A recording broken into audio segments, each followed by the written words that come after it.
कॉम्प्रोमाइसेस करने के बाद ये मुकाम हासिल होता है हरीश। और ये बहुत खुशी का क्षण है। आज खुद सीएम डॉक्टर मोहन यादव ने भी इसका जिक्र किया। वो आश्चर्यचकित हो गए थे जब उन्होंने रिजल्ट देखा और जब घोषणा की, उन्होंने प्रज्ञा जायसवाल का नाम लिया तो उन्होंने कहा कि ऐसा कैसे मुमकिन हो सकता है, इतनी ज्यादा मेहनत इस बच्ची को करनी पड़ी होगी और मैं भी इससे मिलना चाहूंगा एक बार जरूर। पूछिए प्रज्ञा से कैसा फील कर रही हैं, क्या वो भी सीएम से मिलना चाहेंगी, क्या कहना चाहेंगी? प्रज्ञा, क्या सीएम साहब से मिलना चाहोगी? क्या जिज्ञासा है आपकी? मैं सीएम सर को तो बहुत बहुत धन्यवाद करना चाहूंगी। जब वो लाइव कर रहे थे तो मैं उसका इंतजार कर रही थी कब वो रिजल्ट रिलीज करेंगे। तो जब उन्होंने रिजल्ट रिलीज किया तो मुझे बहुत खुशी, और जब उन्होंने बधाई दिया तो मुझे सच्ची में बहुत खुशी। मुझे एक बार सर से तो मिलना ही है।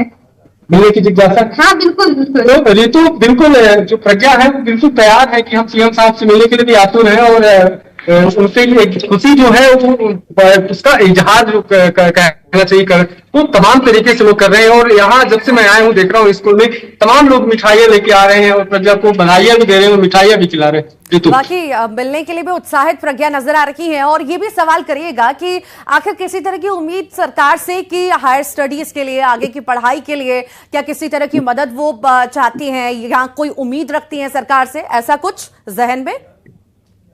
प्रज्ञा, क्या कुछ मांगे हैं कि आगे की पढ़ाई के लिए कि सरकार आपकी मदद करे, सरकार आपको ध्यान दे?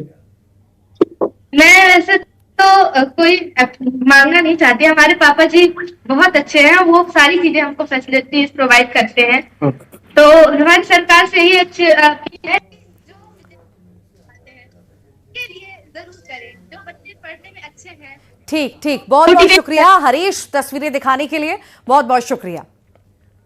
चलिए आगे बढ़ते हैं, ग्वालियर का जिक्र करते हैं। यहां पर रिमझिम करोठिया ने 12वीं कॉमर्स में प्रदेश में पहली रैंक हासिल कर ली है। समर्थ बाल मंदिर की छात्रा रिमझिम के पिता ड्राइवर हैं और परिवार की आर्थिक स्थिति मजबूत नहीं है, बावजूद इसके रिमझिम ने मेहनत से सफलता हासिल की है। तो इतनी मेहनत इनको करनी पड़ी, ये सफलता हासिल करने के लिए दिन रात एक करना पड़ा, पढ़ाई करनी पड़ी, सैक्रिफाइसेस करने पड़े, अब जाकर के उन्होंने इतने अंक हासिल किए हैं और 500 में से 491 नंबर इन्हें मिले हैं।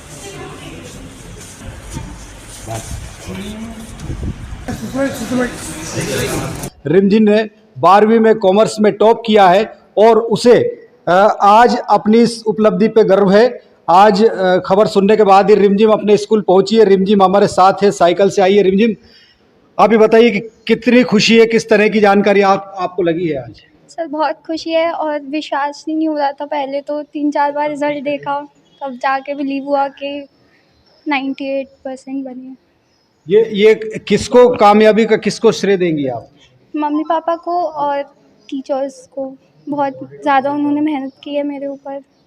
पिता क्या करते हैं आपके और किस तरह से प्रेरणा मिलती है उनसे? मेरे पिता ड्राइवर हैं और वो सुबह से शाम तक काम करते हैं, बिज़ी रहते हैं। तो उनको देख के ऐसा लगता है कि उनको प्राउड फील कराना है एक दिन और कुछ बन के दिखाना है। आगे आप क्या करना चाहती हो? आगे मुझे सीए करना है और मैं एक चार्टर्ड अकाउंटेंट बनना चाहती हूँ। एमपी में 10वीं और 12वीं बोर्ड के नतीजे आ चुके हैं। 12वीं कॉमर्स में प्रांजल कुशवाहा को 5वां स्थान मिला है। प्रांजल ने सफलता का श्रेय पेरेंट्स को दिया, टीचर्स को दिया है। आइए दिखाते हैं और सुनते हैं।